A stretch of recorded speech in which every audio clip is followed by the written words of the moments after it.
things that, like one of the conversations we were having was about confidence. Like we're in our mid-20s. I'm trying to figure this thing out in New York City.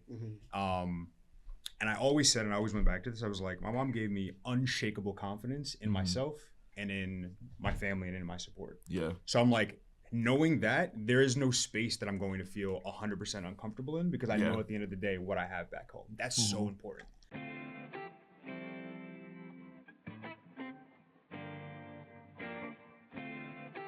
Welcome back to another episode of Keeping It a Bean. Keeping It a Bean is a podcast that brings together culture and commentary over a cup of coffee. And we're actually having coffee today, y'all. It's not tea. This is earlier in the day.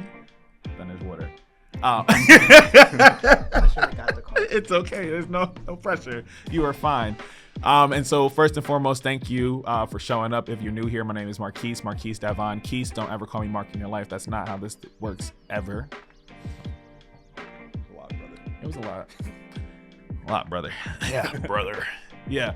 However, if you are new here, hello to niggas and niggas only. If you are looking at these lovely faces here on this nice camera and you are watching us, that means you are on YouTube and it is a Sunday morning or whenever I decide to drop the video for real. Because schedule, what's that? Nobody knows. However, make sure to hit that like, subscribe, and notification bell as well. This way you can make sure you know every single time I drop a video. However, if we are your Monday morning listen or you're listening to this on the way to work, make sure that you are also hitting a rate and review on Apple Podcasts or Spotify. That helps us show up on a bunch of different algorithms and all that good stuff. So if there's a podcast that you like, they're gonna be like, oh, if you like this, you might like Keeping It a Bean too. That's actually the best way to help podcasters out. And so I know a lot of y'all just be like, no, I don't want to leave a rating. I don't want to leave a review. Leave me 5 stars and tell me what you liked about this episode. Please. Thank you.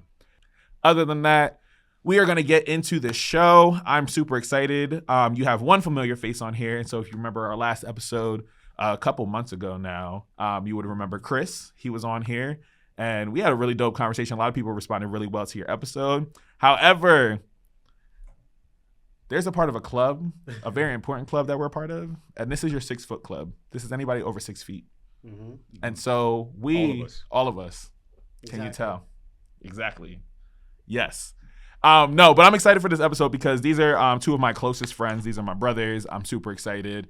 You have seen them probably all up and over my Instagram. But welcome back, Chris. And then this is way long overdue. Miles, welcome to the show. Yeah.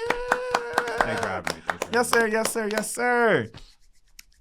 So today I'm excited for this episode because earlier, a couple weeks ago, Sheduer Sanders has been in the news, but I don't really care to cover necessarily what happens and the who, what, when, where, how, anything of it. But I'm more intrigued by the conversation that's been happening around Sheduer Sanders. And so I was in a barbershop a week and a half ago because my hair just grows back way too fast, y'all. It's so tragic. But I was in a barbershop and it was an interesting conversation because it was a conversation around confidence versus arrogance and like when should Black men decide to play the system and be humble and exercise that. And for me, when I was listening to that conversation, I was like, this sounds like some bullshit. Because in my mind, I'm like, I don't think he's doing anything wrong by moving arrogantly. I think it's actually more important that we see more of us moving that way. Because I'm like, his dad was rewarded for that, except he's not allowed to be rewarded for that because there's almost like this feigned humility that they expect for us to kind of move around with. And I'm not always like the fan of that. But for me, I was just like, I experienced being told I was intellectually arrogant. And I was like, bitch, because I'm not dumb. Like, I'm never going to call myself dumb. I'm never going to play down myself. So it was interesting to see this intergenerational conversation kind of happen within the barbershop, but also understand and have empathy for like how people had to move depending on where they were at in life. And so for me, I'd be really interested because the older gentlemen were like, nah, we had to be humble in order to get higher in our position. We had to move this way to make people feel safer. But also sometimes they were talking around really just playing the game. And for me, I was just like, I don't know if I really care for that type time. And then I had to be a little bit more reflective on like my own professional career, my personal journey, but also just how I show up in different spaces, but also kind of recognizing like listening to an intergenerational conversation amongst Black men discuss confidence, arrogance, and how people respond to it was like a very interesting conversation to me. And I was actually I'm excited for this conversation because I think each of us have experienced self-doubt, has experienced humility, has experienced confidence. And I wanted to kind of position this conversation of like, how have we as younger Black men really navigated our own confidence? How did we have to gain our confidence? When did we have a moment where we stumbled and didn't feel as confident in ourselves? And I think it would be really good, especially because this month is Mental Health Awareness Month. Next month is Men's Mental Health Awareness Month. So I think it would be a really good conversation on like, how do we navigate confidence and insecurity? Right. So yeah, any initial thoughts before we get into all of it? Well, Miles is the new one, so let me. Yeah. I was actually looking forward to hearing your perspective and seeing how you work in real time, Chris. You want to? Well, before we get into the conversation, you don't have to start with Shedeur. You can start with any of them. Okay. Yeah. Because I wouldn't like with the Shedeur thing. I'm not really informed into like who he is. Like I felt like if I knew more of like him as a football player, I could probably speak better to it. But I would just say I'll maybe talk generally just about the idea of concept of arrogance versus confidence. Yeah, like how would you define arrogance versus confidence? I think would be a good way to like level the episode. Well, I would say confidence. Well, I feel like for one, confidence and arrogance is a bit more external, internal. So I think confidence is what you actually feel in yourself. Mm-hmm. And I think honestly, how I would kind of describe confidence is a comfort and an assuredness that if everything went wrong, I would still be okay. Mm-hmm. And I would say that's kind of how I would define confidence. Like if you taking the last shot, I guess is just one example. It's that, and I guess I'll also add to it maybe that you've done the things you think you need to do to achieve what you're trying to go for. Right. And in that sense that even if it doesn't go that way, I would still did everything with an assuredness and I guess a confidence. Yeah. And then I think arrogance is just kind of how it's perceived. Because and I don't think that's something that you can control. And I do think that, like with confidence, though, is that some people maybe try to trick themselves to be confident or think that they're being confident. You fake it till you make it. Fake it till you make it, which might be some truth to that in a sense. I would say, but I think also, too, is the confidence is understanding how you are being perceived and not feeling a type of way if somebody does consider it arrogance or confidence. And I think that might, because if you're triggered, if somebody calls you arrogant, if the case may be, and you're truly confident, that's not going to trigger you in a sense. Or you wouldn't understand how to navigate that because it's like, okay, you know what? You telling me that I'm arrogant doesn't take away from how I feel about myself or what it is that I'm doing. And I think that is in of itself confidence. Okay. And I think like understanding how you feel about the whole idea of confidence internally and understanding or trying to have an understanding of how it's being perceived outside of you, but realizing that doesn't sway who you are or how you do things. Maybe be how I look at like confidence and arrogance. Oh, I like that a lot. And I like how you kind of situated, a bit of like that definition of like there's also like an internal versus external perception of like what this thing is. And so I think even like to help out our listeners a little bit more, can you think of a person in pop culture who you would define as arrogant and somebody you can define as confident? Somebody I would define as confident, like Steph Curry. Steph Curry's confident. Yeah, Steph Curry is confident. And especially for me being a basketball player growing up, I relate a lot of the lessons I've learned in basketball as great metaphors for just how I live life. Yeah. And it's like, I would say, and then somebody who maybe be arrogant. Draymond Green.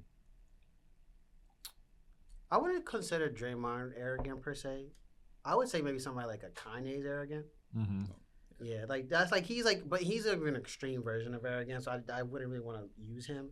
But because I think arrogance is almost like a blindness to how you are deficient and you are overcompensating in your confidence, and therefore it's arrogant because it's like arrogance to me is a little bit more like rah-rah. Like you talk about it a lot more. And then arrogance is like arrogance is almost like you are trying to control the perception of you being confident rather than being confident is how I perceive you, if that makes sense. Arrogance is like, I'm the best, I'm the and you can say that and still be confident. But I'm like, oh, you're saying that because you truly believe you're confident and you're not trying to sway me to believe that you're confident. Is there space for a third definition though? Yeah, of course. Yeah. Where someone actually is that talented, is actually the best, and is also like still has the traits of being arrogant. The obvious example that I'm thinking of is Deion Sanders, because he is one of the greatest athletes of all time. He is the greatest cornerback of all time, and yet he still had the rah-rah and like the chains and the persona. But it's warranted. Mm-hmm. So That's a different thing, I would say.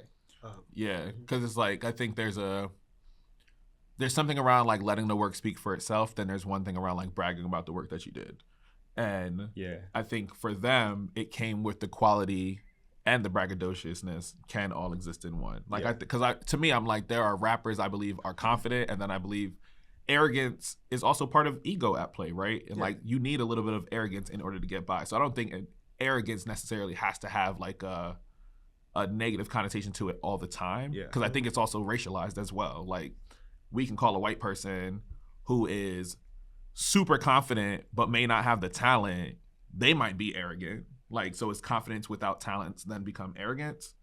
And that's something I've been thinking around is like, because if that's the case, does this mean Taylor Swift is like arrogant and not really confident? Like, right? Like, but is she bragging about it though? I think and that's the thing. She doesn't try to have a bang her chest, right? Yeah, it's like her fans that do that. It's not her.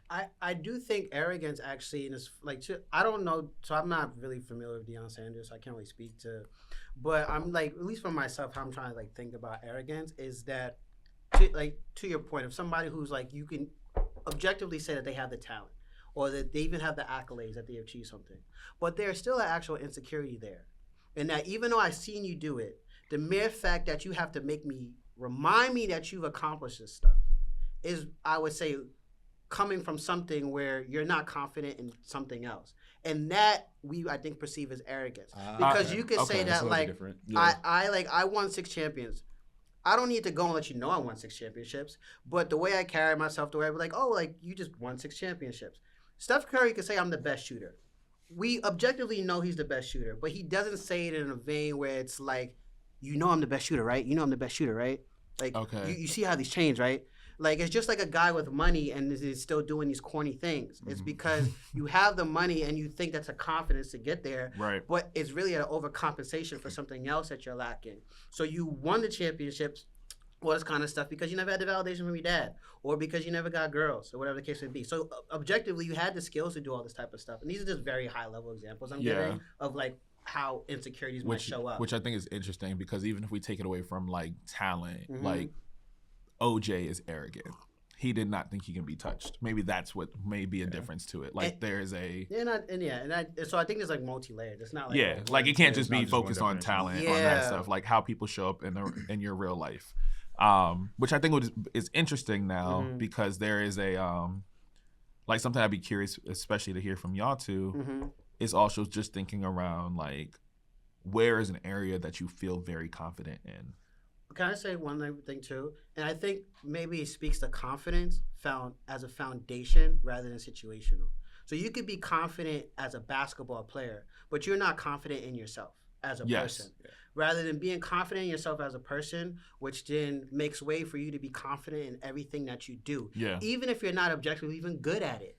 And I think that's where we talk about. So you could be like let's say Kanye might be confident in his music, but Kanye might not be confident in who he is as an individual. Right. And then he does all these things, and you're like, well, you make great music, you do this and the third, but then you're acting like this. And you have to like I'm Walt Disney, all this kind of stuff. And then we're like, well, you do make great music. Well, I think it's that's interesting. So I'll go back to like the other comment because I had realized like even recently, I was told I don't talk my shit enough. And shout out to Ish for giving me the feedback, but she was just like, Marquise, I don't think you realize like how big of a deal you are in the city and beyond, especially in the world of podcasting.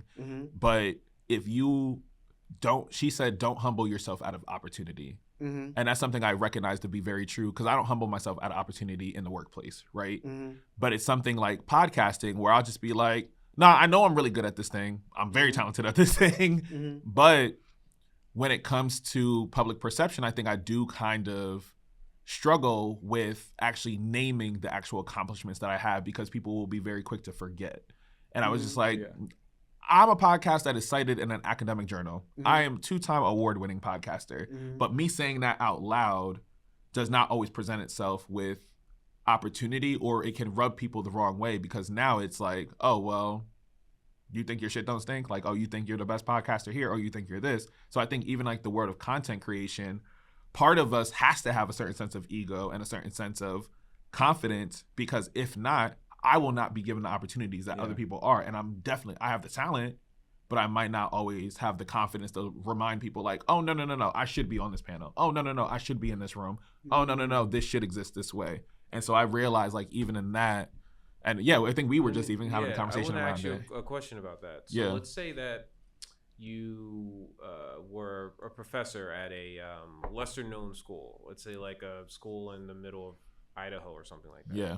And you're the contrast is you being a professor at like an Ivy League school. Yeah. Would you feel confident talking to people about you being a professor at an Ivy League school or a lesser known school? I don't care about the name recognition. I think the name of the Ivy League school gets me into more doors.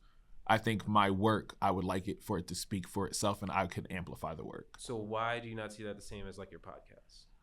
I was figuring that piece out too, my damn self. I'm not going to lie. That's something I was still like processing because I was just like, I don't want to live in a world of like, I should be where X person is at. Because I think there's some merit to saying like everybody's journey is their own journey. And I think there's also one thing to also admit like, no, there are people significantly less talented than me and have no skin in the game in podcasting, but they'll be invited to like podcast summits and all this other stuff. And I'm just like, how do you just not know? But I only recently had a little bit more of this revelation because like people were talking around Coco Jones and they were just like, she has a talent, but she doesn't have a strong brand. So people don't know what they're attaching themselves to.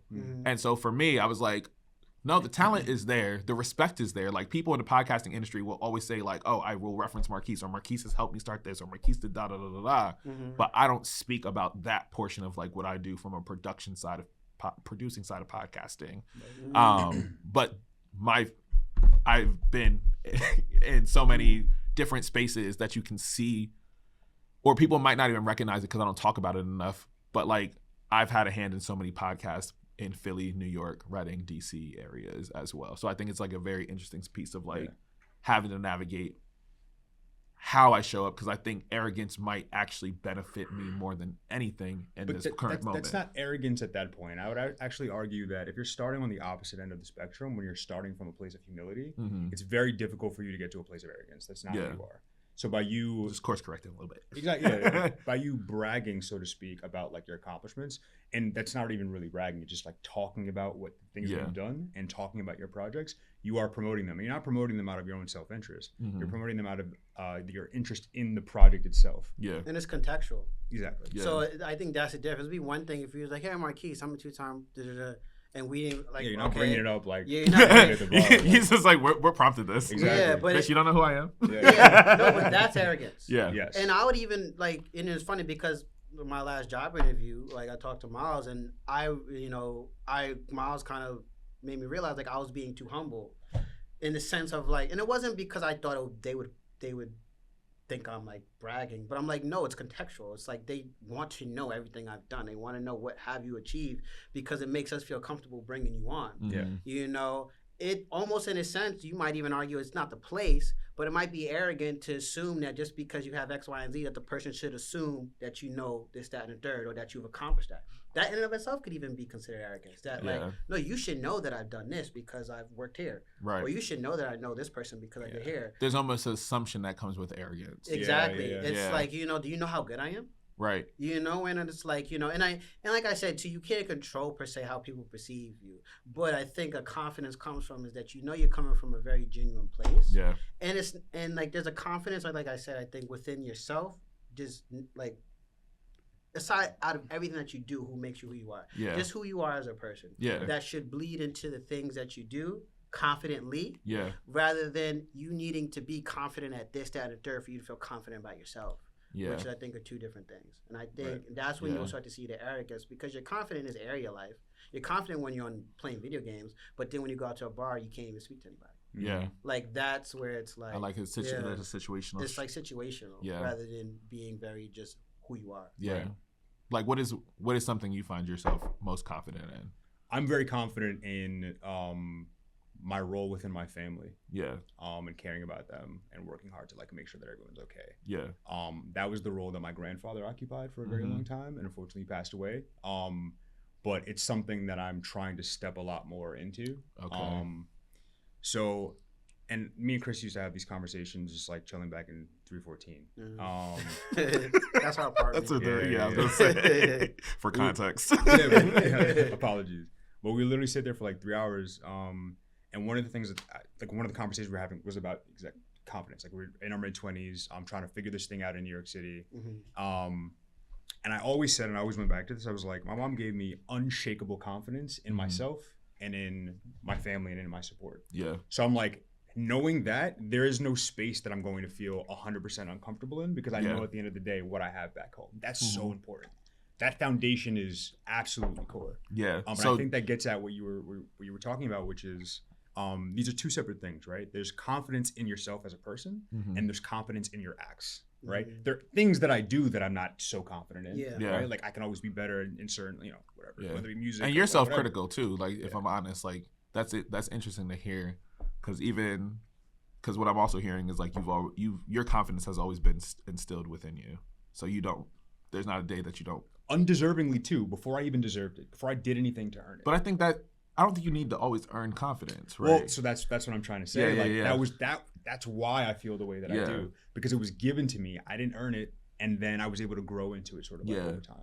That's really dope, because I feel like there's a space where you refined your confidence too. Like there's definitely a little bit more of like, especially when I see you move, you're just like, no, there are things I know. Like I'm never gonna tell you nothing about finance. In my world, I'm like, if there's somebody I need to go to, finance, I'm going to Miles. Like I don't know nothing else. I'm not the best when it comes to money, but I know like Miles knows these things very well in a very particular kind of way.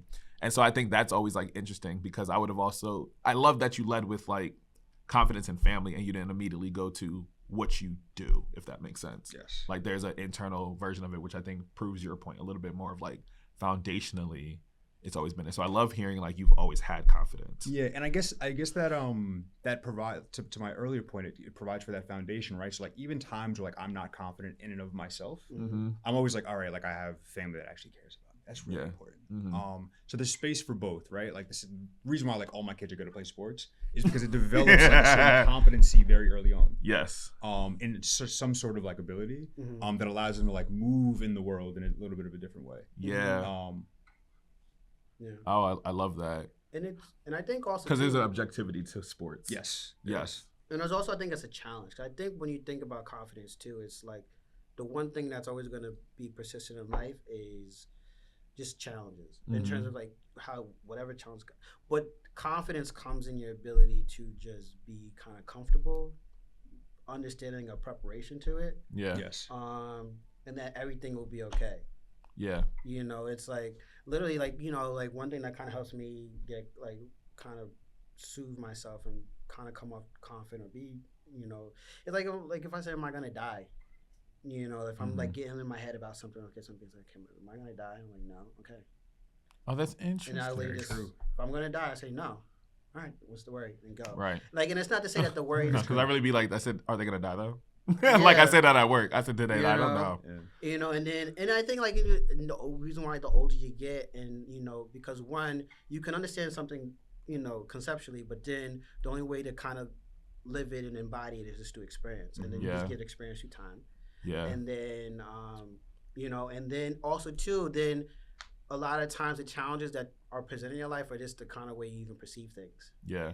And then your perception starts to change, and then you don't perceive like whatever your mind is telling you that's going to be a problem or a challenge. Then as you kind of go through things, you're cognizant like, okay, that's not a problem. I was making it a problem. Right. I was making it a challenge. Right. But it's actually not. Right. And then there's like an ease that you go, and then like you start to understand other people, because it's like, oh, if I'm going through this, maybe other people are going through this too, and then even how you relate to other people, which is a lot of what challenges are probably coming from. And how it's shifted, how we see the world and everything, that starts to change as well, and it becomes very much internal. You become more like assured, I guess. Yeah, which is interesting, because we're gonna take a quick break, but something that I want to get into next is, I think we have a gradient of how we are a gradient of like our relationship to confidence. I think would be interesting, because I think I feel like I witnessed you grow into your confidence a little bit more and refine differently. And like for me, there were many things I didn't feel confident of in life, but I knew I could always rely on my intellect. And personally for me, like I had like cause before you even met me, so like with Miles knows kind of full story. So from like 19 or 18, my first year of college to almost essentially up until we moved in with Miles, I was severely depressed. Yeah. Like I remember you telling me this. Yeah. Like my last antidepressant was the January I moved into the apartment. Oh wow. In June with Miles. Yeah. But and the thing is, like, as my psychiatrist was saying, like, Chris, your pre-morbid state was good. Like I never lacked per se confidence or had real bad moments if you will before that. But my whole perception of like life just like took a quick turn after I left high school and like went into like the real world, if you will. Yeah, we're gonna hold there. Yeah. I'm excited to hold that thought because we're gonna definitely come to that. We're gonna take a real quick break here. Quick monetary way to support me is to buy Leroy's. Leroy's is a Black-owned coffee brand. Shout out to BVP Coffee as well, partnering with me on that. Every single time you buy a cup of my coffee or a bag of my coffee, you are also supporting a HBCU scholarship fund as well. So why not put some impact behind your dollar? Please and thank you. So can you talk a little bit more around like what was that switch for you when you started living with Miles that kind of felt like there was a shift in how you're moving out of your depression, but also was that also correlating to you becoming a little bit more confident in self too? Yeah, 100%, because like I had to, especially because like before that I would say I had a pretty healthy self-esteem and all that kind of stuff. But I just had to change my relationship to what confidence was. And then I realized too, it wasn't that like, it was always there, but I always like, one of the defining moments is that I realized is that the confidence is always there. I always say, you never see like an unconfident baby. So you're kind of born with it. But then what happens is you live life and then you have like essentially like walls built up that's blocking it. And then I realized instead of trying to gain it, I was like, let me break out the walls that I was believing that was keeping my confidence hidden. Yeah. And then that was basically like the big mental shift I had. And then one of the biggest things was literally leaning into this discomfort and just putting myself in situations that would bring me kind of anxiety or I thought I wouldn't be confident in. And then like that experience, it kind of shapeshifts. Oh, like you have all these oh moments. Yeah. And then it's like, okay, I don't have to be worried about that. I don't have to be worried about this. And literally just taking a deep dive into all the discomfort, and the discomfort is going to just be what you tell yourself is wrong, but then you realize, oh, it's not, or it's not this, or it's not that. And that was just like kind of one big aspect. But the mind is a very powerful and vulnerable thing. Nah, that's real. Because I appreciate you like also naming that story, because I don't think oftentimes we tell around like the spots that we were like insecure or different things that could impact what our confidence can be. Because I think, and something I'd be interested to hear from both of you definitely is like confidence in self. Like my confidence in my talent and my intellect that's what got me through a lot.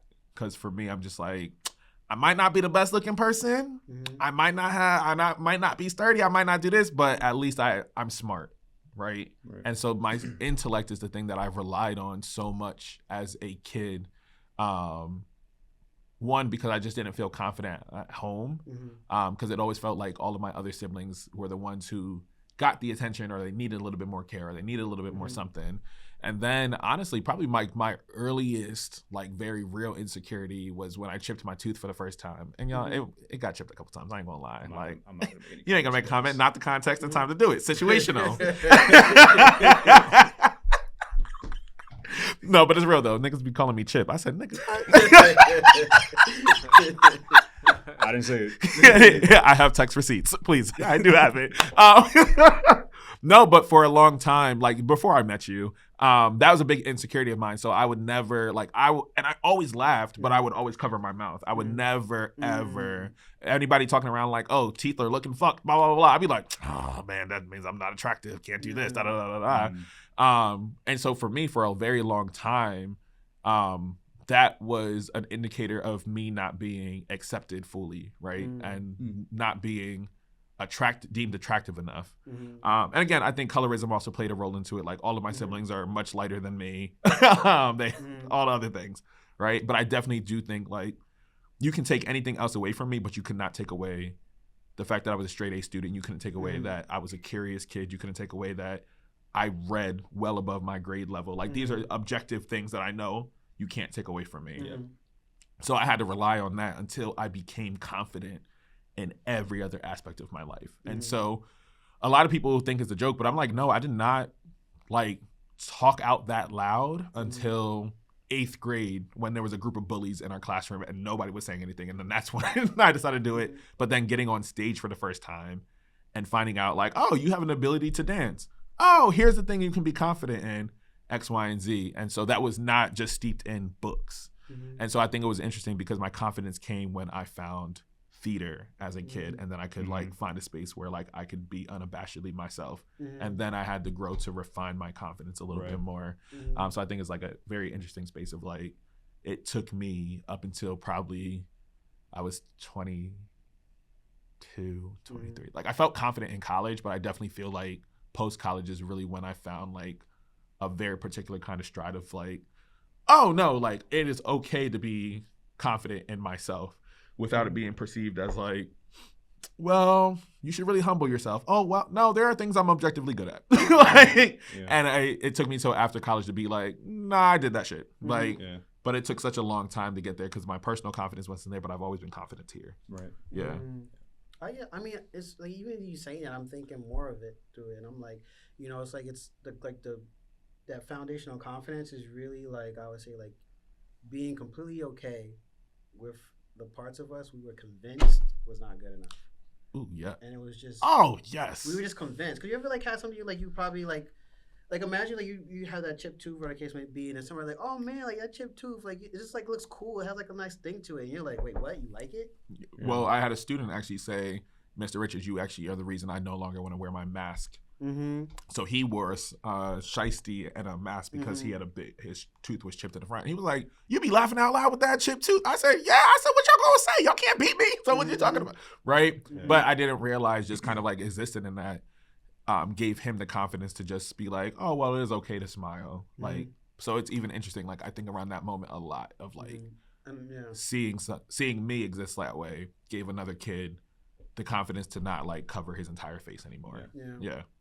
You know, I think about like kind of often. I was thinking through this as you were speaking because I remember the first time, and for anyone that doesn't know, Chris and I, we were friends in high school. We weren't the closest friends in high school. We played basketball together. And then after we graduated, you like the year below me. I went away to school. We just basically didn't speak for multiple years after that. And we didn't end up. I did not know that. Yeah. I actually did not know that. Because like my friend group was like the Frooks and Cat. It was like everybody like in my grade for the most part. And so it had been like a few years since I saw you. And if you knew Chris in high school, it was like this version of him is very mature. But he's always like very like loud, very funny, like quick comebacks, like that type of person. Very immature.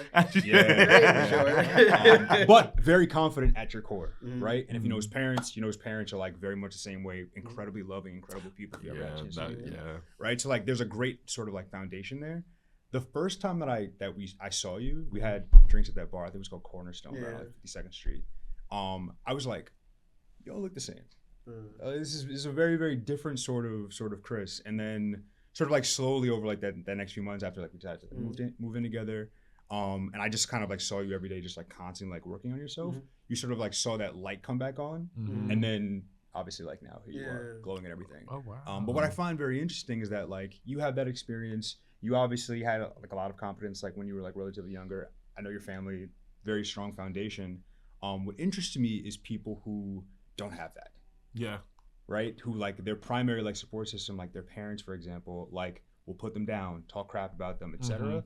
I've always been curious as to how they can sort of slowly over time develop that confidence, because it's a fundamentally different thing. Right? Like it's like you're returning back to like yourself, which is a beautiful person. You're returning back to yourself after you have like periods, right? Like I feel like I've always sort of had that because of my family, but sometimes people just don't, And like, do you think there's a way like what steps did you take to kind of build your confidence? And I think that's a little bit of like what you were talking about and what you saw with Chris is like working on yourself every day. And so I think the question then becomes is like, before I get to that question, like what are steps you took to sustain your confidence?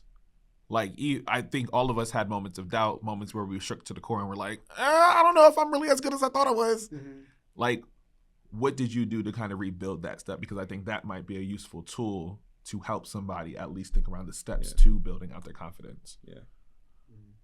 I mean, I think to Miles's point, and I think from my situation, it made me realize is that I think that was a shift. My confidence was solely, and my understanding of myself was solely relying on me. Mm-hmm. To Miles' point, like I didn't have a per se bad upbringing. Like my parents were very loving; they instilled a lot of confidence. Yeah. But then I lost it, and nor did my parents have a relationship with my parents where it was contingent. Like I needed to do this and that to like get their love. Or, like So I had the very idea what I would say upbringing, and I still went through what I went through. Mm-hmm. But then I realized it was just that. Well, I think for one, a lot of that confidence, everything came because I did excel and I did get the validation, all that kind of stuff. Yeah. And then kind of in a sense, it seemed like it didn't even matter anymore. Yeah. In a quick of an eye. And then I was like, whoa. So I realized too is that I think like for your parents and for family and stuff, like it's great to like instill the confidence in as a child, but I would say more so don't block it. Yeah. Because it's like, and I think in a sense, it's like your confidence actually only comes from you, and hopefully, your parents and your upbringing doesn't put stuff you gotta now get rid of as an adult. Oh, that's rather than like we're gonna put it in you. It's like no, it was always in you. Yeah. Yeah. As a parent, I just helped elevate it, but I didn't. Me as a mom and dad is not the foundation of your confidence. Yeah. But a lot of times now people. Confidence is blocked because of relationships they have with their parents. Right. Oh, it's interesting because I feel like I kind of had I feel like it might feel like an inverse of that. Like I didn't necessarily have, like I also grew up in like a little bit of not a little bit. I don't want to minimize it. I grew up in kind of an abusive household, right? And so like in that I had to navigate like my confidence be shook that way. So like me and my stepfather did not have a good relationship at all. So like that shook a lot of my confidence. I was just like, oh no, I'm not good enough, or oh, there's a certain kind of thing that comes with me speaking up. Like those moments where I felt like I could be my best self, those moments where I felt as if like going out into the world and speaking up for myself was good. Speaking up for myself also resulted in hurt, right? Why is everybody calling at one time? Sorry. Is Beyonce? No. However, as I was developing those parts of my confidence, I had to like reevaluate a lot more. And so for me, I wasn't always the one to speak up. That's why like I was as compliant as possible, because if I broke the rule and if I spoke up for self, then that meant there was hurt on the other end of that, right? There's punishment on the other end of that. But it was going to school, which was more of my safe space. However, it was the teacher saying, oh, Marquise, you're actually really good at this. Oh, Marquise, you're actually really smart. Or the kids around me, there was social validation of my intellect, right? I wasn't necessarily bullied for being the smart kid or the nerd in the room, right? Gotcha. And so I think there's a part of that where that built a little bit more of a foundation versus, whatchamacallit, it necessarily being instilled for me through family foundationally, if that makes more sense. So my upbringing to confidence felt a little different. Right. Yeah. Well, I guess I would argue that my confidence sort of comes from a very similar place, but it just wasn't teachers. It happened to be like my mom. Yeah. And I think that's the important thing, right? Like when we're talking about like situation and contextual confidence and like having that foundation, it's other people that are around you calling out your good traits and making you aware of them. So you're like, oh no, now I know that I'm good at this. Yeah. Right. And as a young person, a lot of times we're just moving through the world. We're very unsure of ourselves. And having someone being able to point out that thing that you're good at, that no one else is good at, is like, that's the thing that like takes you from being like just someone who doesn't really have a direction to someone who can consider themselves to be confident and have that sort of like foundation. Right. Oh, that's really good. Yeah. Because I think there's definitely building blocks to that kind of space too. Yeah. And we all need that person, whether it be like your parent or whether it be like, a teacher or like a close friend, like whoever it may be. But as long as you can build that sort of like social net, you can bring that out of people. Yeah. No, I think that's super real too. Because I think it's also interesting because I think proximity also instills like a different form of confidence. Like when I'm around like y'all and like the living room, like I think that's where like I'm just like, oh no, like this is a fire ass space to be in. Like, but I think there's also like a built-in affirmation and confidence that we bring out in each other. At least I can say y'all bring out in me, where I'm just like, oh, I can actually like talk my shit and like not feel necessarily judged for it. And like there are those moments where like we don't always have to agree on something, we don't always agree on something, but there's a respect of each of our individual bringing to like the group too, which I think is like super interesting. So yeah. And were you about to say something before you go? Okay. But I think I want to also take it into another space of like, because something about the barbershop conversation was also like, as we were talking about Sheduer Sanders, was this is also his professional, this is his career, this is a professional space. And so has confident benefited you in your professional spaces, or did you feel the need to kind of placate a little bit in order to get more? Like, is there ever a space where you negotiated your confidence for the, so the people who may have insecurity around you, it was easier to navigate those workplaces? Absolutely. I feel like I sacrificed a lot of like my personality for the sake of my workplace. Yeah. And I think it was very much like to my detriment. It's something that I don't think I will ever do again. It almost like became like a running joke between me and like some of like my closest friends. Yeah. What you end up realizing like when you do that is that one, the people around you don't grow to actually know who you are. And at the end of the day, like when you're working with people, they need to have that connection. Yeah. Obviously I think we're all fans of the show Severance. Yeah. Very like it's the reason why that like resonates so deeply with so much of America is because like we very much do that. Like we keep our like personal lives completely separate.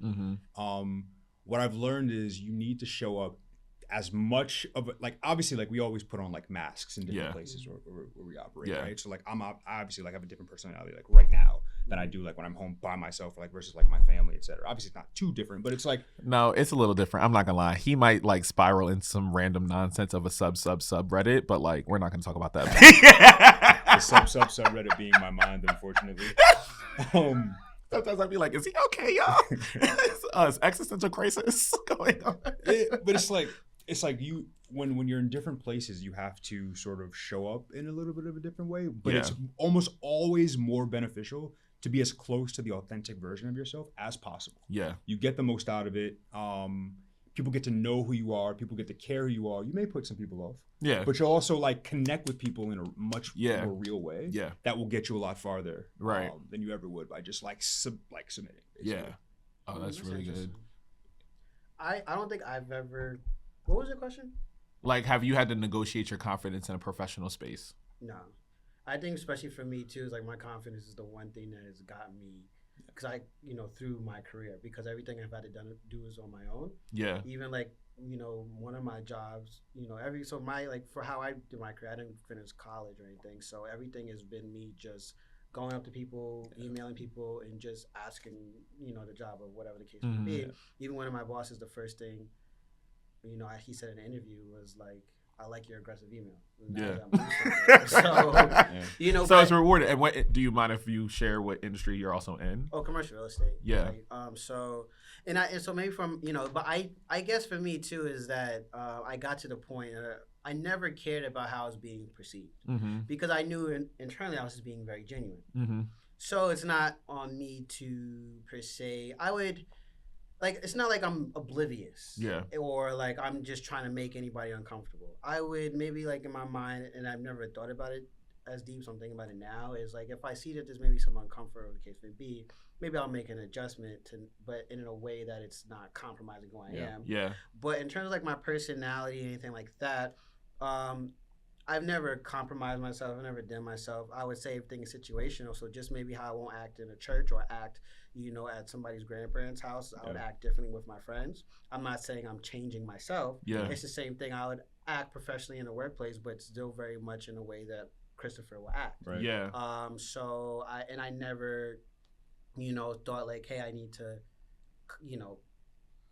not do this and not do that. I would just, assess the situation I'm in and act accordingly, rather. So I personally have never had to dim my confidence or anything like that. Yeah. If anything, it's helped me. Yeah. Oh, that's really dope, because I think, like, I even have a more recent example of, like, my confidence is the very thing that prevented me from a potential bonus. Right. Now, granted, it's more so not necessarily my confidence. It's more so, like, white insecurity. However, the feedback was, and it's actually been a running through line of my professional career that I've gotten is like, Marquise, I don't feel like you ask enough questions in like the workplace.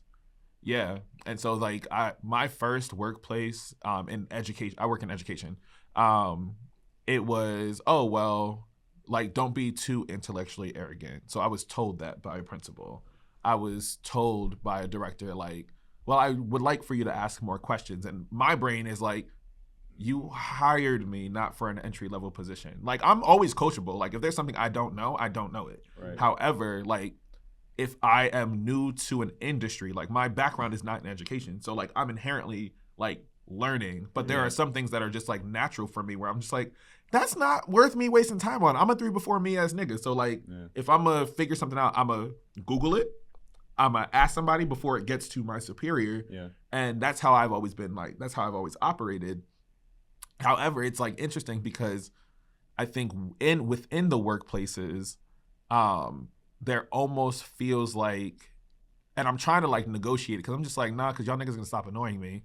And the other piece is like something my mom and I talked about is like there is a vulnerability that comes along with allowing people to help you. So sometimes you don't even need the help, but if people feel as if they can help you, they feel like they're part of your journey more. That's true. And so like there is a closeness that comes with asking for help. So maybe I don't need you to, I don't know, like if I'm going to you and it's something I know I can do, but it will be easy if I ask both of you to assist me with like helping me with my birthday. Yeah. There's a closeness there and a vulnerability that's there. So there's like a space of inviting that. That's very true. And I think I can appreciate that in terms of like friendship. I don't think I care for it enough in the workplace to do a similar thing. Right. And so I think it's been very interesting because part of some of my setback is just like, Marquise, you're really good, but because I don't ask enough questions or because it doesn't seem like I need help in most of these instances, I'm like,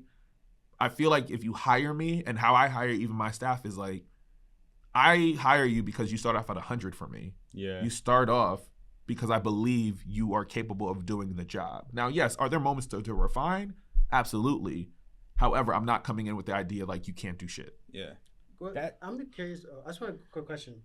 Well, especially specific as it relates to the workplace. But are they also saying in the same breath that they think that the work would be more efficient or better if you ask questions, or are they just mad at you didn't ask questions? I think it's more so like they didn't ask. Because I didn't ask questions. Like I think there's something for me. What I also learned now that I'm in like a supervisory position, it's like niggas just be wanting to feel important. And so, like, if you don't feel as if you can give off your knowledge of being in an industry that you worked on for so long, and if somebody doesn't need you, then it makes you wonder. Sometimes that can come with job insecurity because you're like, oh, if you can do the job without my help, then you probably could take my position. Or the other piece is, like, it's a relationship builder. Yeah. So it's like the idea of everybody should go out and get drinks with your coworkers because they want to have a relationship versus, like, doing that. Yeah. So it's just like, is this a game that I'm willing to play? But in my mind, I'm like, what did Kendrick say? Like, why fake humble because your ass is insecure? I don't care to do that. And when it comes to people who are, quote unquote, above me, right? It's like if you are in a hierarchy, you're getting paid more than me. My job is literally to make you look good. So I don't need to ask you as many questions. And if I absolutely need to do it, that means I exhausted all potential solutions. And that's how my brain just works. Because you're self-sufficient. Yes. But that lady, though, that's what yes. She didn't do what you were doing. No. She hired you for a very specific job. Correct. Right? I think the thing that annoyed me with that situation particularly was the fact that you were doing a good job and it was very much just like her own personal insecurity. Yeah, that's correct. That was very obvious in that situation. Yeah. However, I will say that the point that you made earlier, which is that people do feel closer to you and like they're more willing to help you when you show like a little bit of vulnerability, that very much resonates. Yeah, you actually told me that during like one of our old conversations. Opening up and like having that vulnerability like creates that level of like closeness that I think like really, really resonates in a certain way that because like your mindset is more like, which I completely appreciate and I think I understand well, it's like if I hire you to do something, you should be able to run out and just go with it, easy, right? Which is true. And like I can just like help steer you every once in a while. Yeah, and that works in like a lot of ways, but when you're like working in like a group of people, like I feel like it's easier to create that level of like sort of shared vision and like mission if we are open with each other about something, whatever it ends up being. Like if she like knows a little bit about like your kid, if you have a kid or something like that, to stuff like that. I think the other part of this conversation that I find interesting is if you are operating within the confines of a particular system, right? If you're at a particular company and this is the way that things have always sort of been done, and you want to move up in that company, it's kind of like it comes without saying that like you have to do the things that other people did to move up. Yeah. Now, if you don't want to be a part of that, that's totally okay too. But but you have to own those. You have to own that, and you have to be able to like be willing to like leave. Yeah. So you can do whatever you want to do, but like if you show up to like a bank, like you have to sort of just at least to an extent like operate within sort of like the confines that are there. And for me, I always tell people, I'm like, no, I don't care. Like, which that's why as dumb as it may be, like a lot of times, a lot of the shit is just stupid. But it's dumb. Like, yeah. And I think that's an interesting point because I always tell my staff, I'm like, because I am excellent at my job, that's what allows me to break the rules whenever I feel like, because you can't fire me for not. You can try to attempt to fire me for not being a culture fit, but you can't fire me to say I wasn't good at my job. Right. And so I say like, I run so I can walk. Right. So you have to be excellent no matter what. Yeah, I have to be excellent no matter what, but that's what allows me to show up. I can say 95% of my authentic self. I'm probably not walking in the office and be like, good morning, niggas and niggas only. Yeah. But I am walking in with a certain level of like authenticity. Like my cackle does not go anywhere. The jokes I might make are not going anywhere. Yeah. Like me at my core does not. It's like, so as much of me as you get, you just may not have access to like my personal things all the time. Like, yeah. That's an interesting space.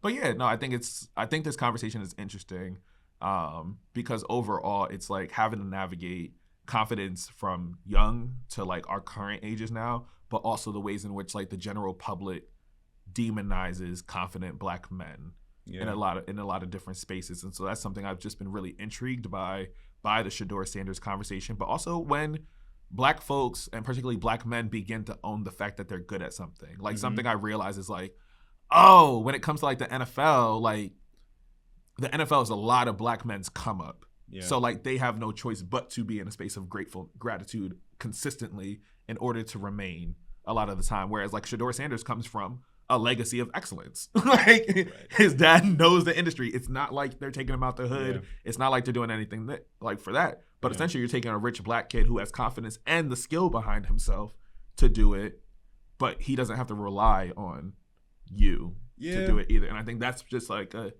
interesting piece that I've been thinking around a little bit more of like, what does it look like for us to kind of like talk around our own relationship to confidence, how we built it, how we sustain it, but also like how we may negotiate it in different spaces too. Yeah, I think the Shedeur situation is relatively interesting.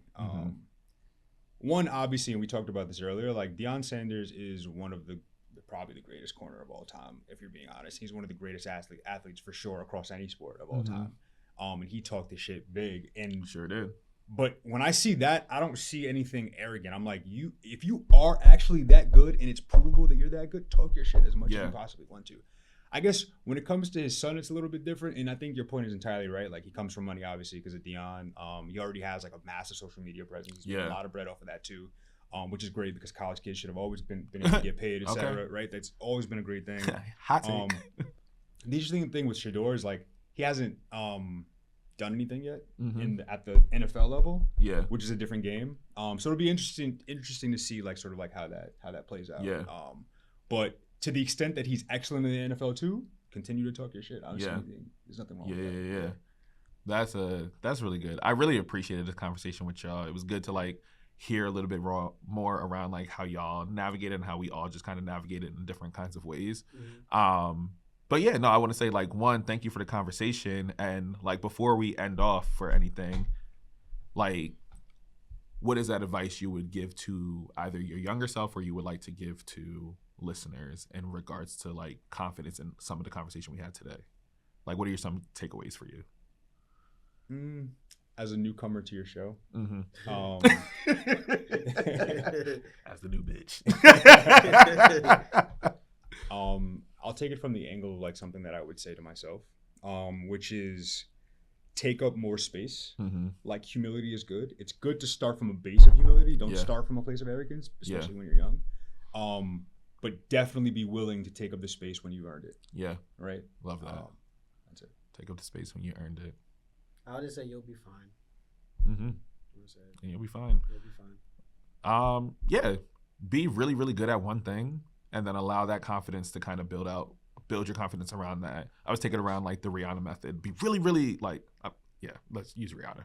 Be really good at the music thing that people really like, and then branch out to the other things that you know you're really passionate about. Yeah. And I think that creates like a really good foundational piece. If you do not have that instilled from your family, I think that's a really good way to like have something tangible, and then grow your garden around that. Well, maybe another thing too, I'll say like this. If I was thinking, right? No, but it's okay. Let him go. He only gave us 3 words. You'll be fine. I was gonna say too is like I think another big mental shift was, if you were to suck at everything and never achieve anything you want to achieve, think about how would you still be very okay with yourself. And I think that would be a great way to try to live life.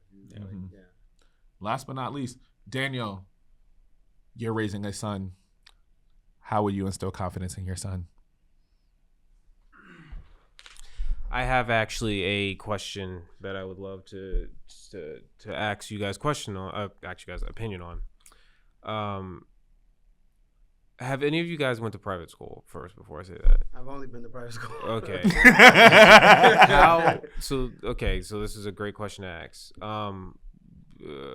Do you think that going to private first part of this question, do you think that going to private school, you got a good experience of what it was like to be around Black people? Yes. Okay.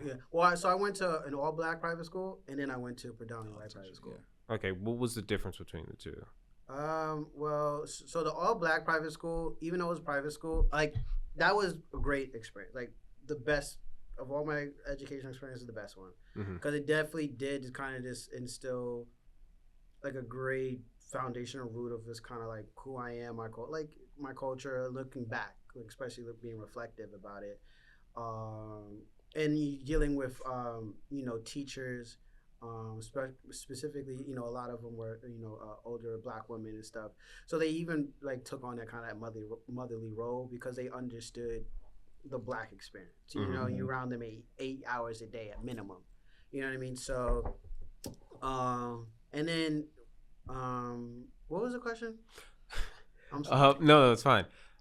So what was your experience before I ask you the actual question, I want to know what both of you guys' experiences were at private school, but you said that you had a predominantly Black and then predominantly white. So it was all Black and then predominantly white. Yeah. All right. So what was it like for the predominantly white? So that one was in high school. That one was, also a great experience, being that it showed me what life was like, outside of what I was used to in my own culture, in my own environment, and then learning how to navigate the discomfort and being around people who don't look like you, who don't have the same experience of you, who think differently than you, who have different values than maybe you have. So that skill in of itself, which is very important as you navigate your adult life, especially if you're going to immerse yourself in predominantly, or, spaces that are not predominantly Black, you begin to understand that, as a child or as a teenager. I think specifically having those experiences help. If I just had maybe went to I went to private school, was predominantly white my whole life, I would probably be very different. Yeah, your racial identity switches it would completely. Be very because I had to navigate, especially my first year in the all white school or predominantly white school. Where like in that grade that I entered, there were no Black kids from my understanding before we entered. Like it was 3 Black kids that entered that year, and in that grade there were no Black kids before that. So for some of these white kids, this was the first time going to school with Black kids. So I'm like, was getting some of like the very racial stereotypical questions, all that kind of stuff. But I already kind of knew who I was and knew my. I was going to ask you, how did that affect your confidence? It didn't, and it could be very personal to me, because like every kid was going to probably react differently, but it didn't. It didn't make me look at like my culture differently. It didn't make me look at, like if anything, it kind of reinforced. I was like, okay, I don't like that. That kind of thing. You know what I mean? So, and especially now that I'm older, I can look back and be more assured of myself that like know like how what I believe, who I am, given from both experiences, helps even reinforce it now as an adult, being I can think about it a little bit. Yeah. Okay, and about you and your experience in private. We got 2 minutes. I got you. My educational experience generally was a little bit different. So like the first, I don't know, call it from like kindergarten through like 4th grade, I went to a Catholic school in Brooklyn. So it was like it was mixed. It was like everyone, like white, black, Hispanic, etc. Then for like a couple of years, I went to like public schools on like the Upper East Side. So that was very much super white. And then I ended up going to the private school from like 7th grade and onward. But I think it's very different being in New York City, and having our entire at least my entire family being in New York. I was always around my family all the time, so I already had my own identity separate from like the school, so it didn't influence me in the same way. What I will say is that you could sort of see the opposite sort of like thing take root in kids that were at the private school from kindergarten until 12th grade. That is a fundamentally different experience, because in your growing years, all of the people that you care about, your peers, are predominantly white and from very rich sort of like families. So your identity is a lot more rooted in that than like I would say like ours are, having gone to those schools like later in our lives. Okay, because I was gonna ask you, would you, if you could only send your kids to public school, would you be okay with that? Or would you wait and to have enough money to go to private school before you have a kid? I don't know if I would send my kids to public school in New York City specifically. Just the system isn't that great. Until you like get to high schools, and then we have like pretty great high schools to pick from. And I very much did like my private school education. However, I will say that like a lot of it has to do with like the parents. Like if you send your kids into these places and you don't give them that good foundation, private or public, and to private schools, so predominantly like white public private school, and you don't give them that good foundation, it's easy for them to sort of just go with like whatever. They need the confidence before they go, and you can establish that young. So you agree with that too? Yeah. I in my mind, I always said like I would ideally want my kids to like, have an all black experience in some shape. They're going to, rather than just not having that experience. To maybe that answers your question. So if however that shows up in school, or maybe outside of school and they're going to camp or they're in basketball, I don't know, something where it's just like, you're around people who look like you. I want my kids to have that experience. I'd rather. I don't know the private school life. I've only did public school my entire life, so for me, the public school education, when I got to college and realized, like I said, oh, y'all are dumber than me. You might have just had more resources. Your lunch might have been better, but your education was not fundamentally better than mine. That's when I had realized, like, private school is really just kind of like a money game versus like, and they get their resources because of that. But I don't think I would trade my public school education for anything else, if I'm going to be fully honest with you. Because when I got to college and was just like, oh, I took all of these classes, I read all of these books, I've actually done this before, versus like it's some people's first time experience in those things. I said, we are not the same. And so I think if that helps round out your spaces, but I think sorry, Marquise. Go ahead. We gotta go because we're taking somebody's time. Yeah, just to his point, having your kids in black spaces, that is something that we very much had while being in private school. So like there was this organization called DAIS, that we were all a part of. That was like the Diversity Awareness Initiative for students. Basically, if you were black and you were private school, you were in that thing.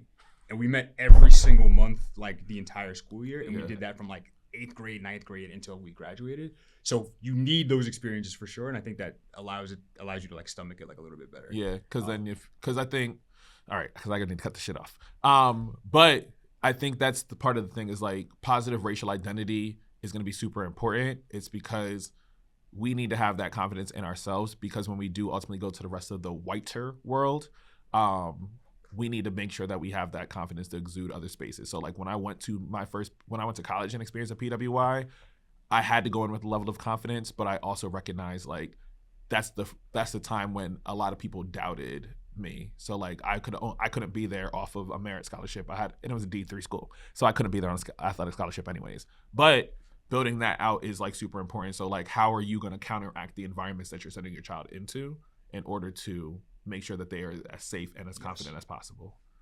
Very true. Either way, y'all, that is another episode of Keeping It a Bean. Thank you so much, Miles. Thank you so much, Chris, for returning. Thank you all. I appreciate this conversation. Brothers, I appreciate you. I love y'all. I see you. And yeah, this ain't the first time nor is it the last time that you'll be on the podcast. So other than that, make sure to like and subscribe, leave a rate and review on this podcast. Make sure to keep on buying that Leroy's.